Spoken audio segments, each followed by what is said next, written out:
എല്ലാവർക്കും നമ്മുടെ പുതിയ വീഡിയോയിലേക്ക് സ്വാഗതം. ഇന്ന് നമ്മൾ പരിചയപ്പെടുത്താൻ പോകുന്ന നമ്മുടെ പുതിയ MG കോമറ്റിനെയാണ്. ഫസ്റ്റ് നമ്മൾ ഈ വണ്ടി കാണുമ്പോൾ തന്നെ ഒരു കോമിക് ലുക്കാണ് വണ്ടീൻ്റെ മൊത്തത്തിലുള്ളൊരു അപ്പിയറൻസ് എന്ന് പറയുന്നത്. അടുത്ത ഈ വണ്ടീൻ്റെ എല്ലാവരും സംശയമാണ് എങ്ങനെ നമ്മൾ ഈ വണ്ടിയിൽ പിറകിലേക്ക് പോവുക, ഇതിൻ്റെ പിറകിൽ സീറ്റ് ഉണ്ടോ. അപ്പം ഈ വണ്ടീൻ്റെ നമുക്ക് ഈ സീറ്റിൻ്റെ ഈ ഒരു ബട്ടൺ പ്രസ് ചെയ്യാം.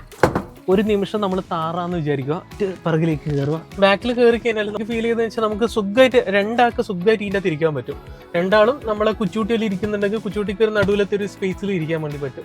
അങ്ങനെ വലിയൊരു ഡിസ്കംഫർട്ടൊന്നുമില്ല, കാല് വെക്കുന്നതിലോ കാര്യങ്ങൾക്കോ ഒന്നും ഡിസ്കംഫർട്ടൊന്നുമില്ല. 10 ലക്ഷത്തിനുള്ളിൽ ഒരു ഇലക്ട്രിക് വെഹിക്കിൾ നിങ്ങൾ നോക്കുന്നുണ്ട്, ബെസ്റ്റ് ഓപ്ഷനാണ് MG കോമറ്റ്. ഇതിന്റെ സ്റ്റാർട്ടിംഗ് ഓപ്ഷൻ വരുന്നത് 7,86,000 റുപ്യാണ്. അപ്പോൾ എനിക്കിപ്പോൾ നോർമലി വരുന്നത് ഏകദേശം 12,000-13,000 റുപ്യാണ് എണ്ണ പൈസ വരുന്നത്. അപ്പോൾ ഇത് വന്നതിന് ശേഷം നമുക്ക് ഒരു 2,500-3,000 റുപ്യേൻ്റെ റേഞ്ചിലാണ് ഇപ്പം വരുന്നത്. ഇലക്ട്രിക് ചാർജ് അഡീഷണൽ ആയിട്ട് വരുന്നത്. നമ്മൾ വീട്ടിൽ നിന്ന് ചാർജ് ചെയ്യുന്നുണ്ടെങ്കിൽ കിലോമീറ്ററിന് 1 രൂപ എന്നുള്ള രീതിയിലാണ് വരുന്നത്. അപ്പോൾ അടുത്തൊരു വീഡിയോ ആയിട്ട് വീണ്ടും കാണാം. താങ്ക്